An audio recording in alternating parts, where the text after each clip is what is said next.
আলাইকুম, easy tricks easy learn আপনাকে স্বাগতম।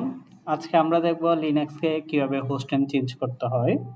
হোস্ট নেম কি? প্রথমে হোস্ট নেম হলো একটা আইডেন্টিটি নেম, যেটা আমার কম্পিউটারের অথবা সার্ভারের নাম বোঝায়, যেটা নেটওয়ার্কে ডিভাইস শনাক্ত করতে ব্যবহার করা হয়। সহজভাবে বলতে গেলে এটা হলো আপনার লিনাক্স সিস্টেমের আইডেন্টিটি নেম। আমাদের প্রত্যেকের একটা ব্যক্তিগত নেম থাকে, যেটার মাধ্যমে আমরা মানুষের সাথে পরিচিত হই, মানুষ আমাদেরকে চিনে। তেমনিভাবে কম্পিউটার অথবা সার্ভারের নেমই হচ্ছে যে হোস্ট নেম। লিনাক্সের ক্ষেত্রে হোস্ট নেম কেন দরকার হয়? নেটওয়ার্কের সার্ভার চিনতে, এসএসএস লগ ইন করার সময়, মনিটরিং টুলের আইডেন্টিটি করতে এবং মাল্টিপল সার্ভার ম্যানেজ করতে সুবিধা হয়। আমাদের হোস্ট নেম দেখার কমান্ডটা হচ্ছে হোস্ট নেম সিটিএল। এখন আমরা সরাসরি আমাদের সার্ভারে চলে যাই।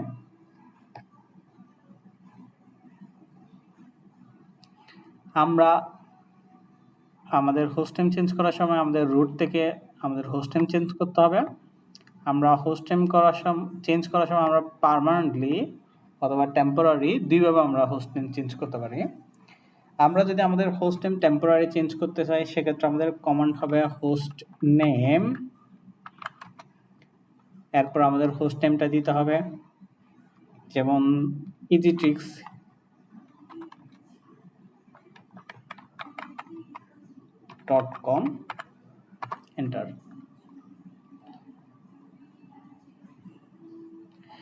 আমাদের রুটে চলে যেতে হবে। আমার যেহেতু অ্যাডমিন নামক একজন ইউজারের লগ ইন আছে, এখানে দেখাচ্ছে।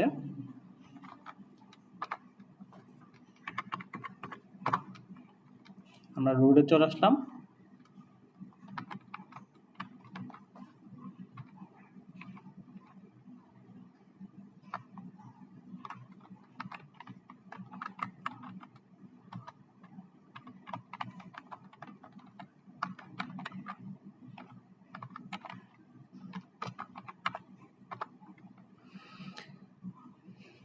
দেখা যাচ্ছে আমাদের হোস্ট নেমটা চেঞ্জ হয়ে গেল।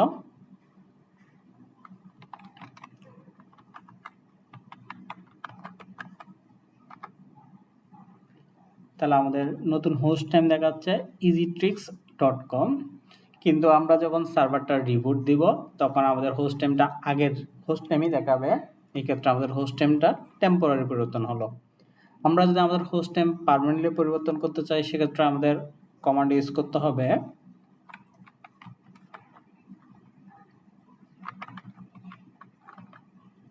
Host name ctl set host name. আমাদের নতুন হোস্ট নেমটা দিতে হবে easytricks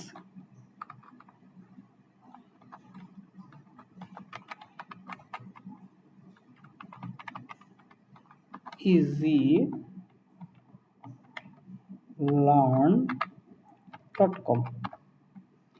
আমাদের নতুন হোস্ট নেমটা হলো easytricks.easylearn.com। আমি এটা সংক্ষিপ্ত করে easylearn.com দিচ্ছি, easylearn.com। তাহলে আমাদের হোস্ট নেমটা চেঞ্জ হলো। এক্ষেত্রে আমরা সার্ভার যদি রিবুট দিই, তাহলে আমাদের আগের যে হোস্ট নেম ছিল easytricks.com, সেটা থেকে পরিবর্তন হয়ে আমাদের easylearn.com হোস্ট নেম হবে। এবং আমরা যতবারই সার্ভার রিবুট করব ততবারই আমাদের হোস্ট নেমটা সেমই থাকবে। কিন্তু টেম্পোরারি ক্ষেত্রে সার্ভার রিবুট দেওয়ার পর হোস্ট নেমটা আগের জায়গায় local.com হয়ে যাবে। তাহলে আমরা সার্ভারটা একটু রিবুট দিয়ে দেখি।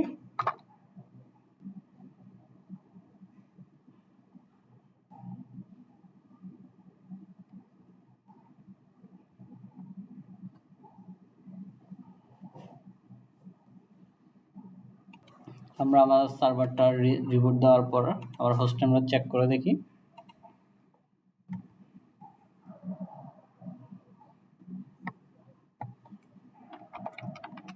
হোস্ট নেম ctl, তাহলে আমাদের হোস্ট নেমটা দেখাচ্ছে easylearn.com। ধন্যবাদ সকলকে।